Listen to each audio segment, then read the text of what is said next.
காற்றில் எந்தன் கீதம் காணாத ஒன்றை தேடுதே. ஆம் நேயர்களே, காற்றிலே கலந்து விட்டது எங்கள் தென்னிந்தியாவின் இளவரசி, இசை இளவரசி என்று போற்றக்கூடிய எஸ் ஜானகி அம்மாவின் குரல்.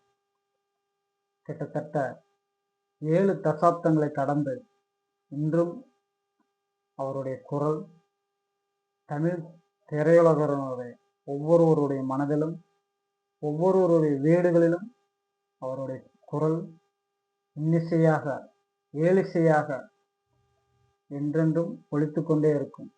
அப்படிப்பட்ட இசை பேரரசி எஸ் ஜானகி அம்மா அவர்கள் 4 முறை தேசிய விருதை பெற்றிருக்கிறார். அது மட்டுமல்லாமல் கிட்டத்தட்ட 17 மொழிகளிலே 40,000 பாடல்களை கடந்து அவர் ஒரு மிகப்பெரிய ஒரு சாதனையை புரிந்திருக்கிறார்.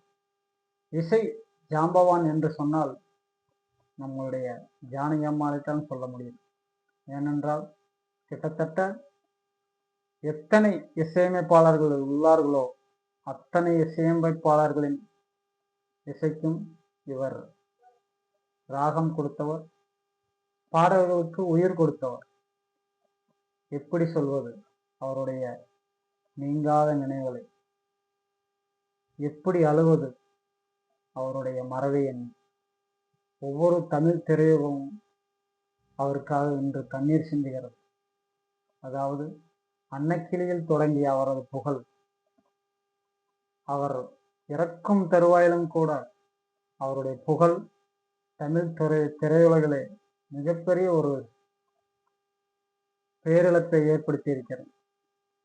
அவருடைய ஆன்மா சாந்தி அடைய எங்களுடைய சிந்தனைக்களம் நிகழ்ச்சி மூலமாக ஆழ்ந்த அனுதாபங்களையும் வருத்தங்களையும் தெரிவித்துக் கொள்கிறோம்.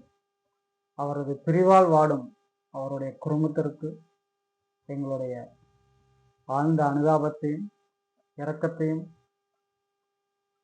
மிகவும் வருத்தத்துடன் காணிக்கையாக்குகிறோம்.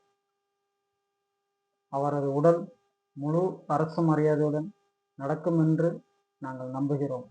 ஏனென்றால் அவர் இந்த இசைத்துறைக்கு ஆற்றிய சாதனைகள் என்பது கணக்கிலடங்காது. சோகம் வேண்டுமா, சந்தோஷம் வேண்டுமா, ராகம், தாளம், பல்லவி, சரணம், இப்படி இசையிலே எத்தனை விதமான கலைநயங்கள், கலை நுணுக்கங்கள் உள்ளதோ அத்தனையும் கற்றுத் தேர்ந்தவர் நம்மளுடைய இசை பேரரசி அம்மா அவர்கள். அவரது மறைவால் வாழும் அவருடைய குடும்பத்திற்கு எங்களுடைய ஆழ்ந்த இரக்கங்களையும் அனுதாபங்களையும் தெரிவித்துக் கொள்கிறோம். நன்றி.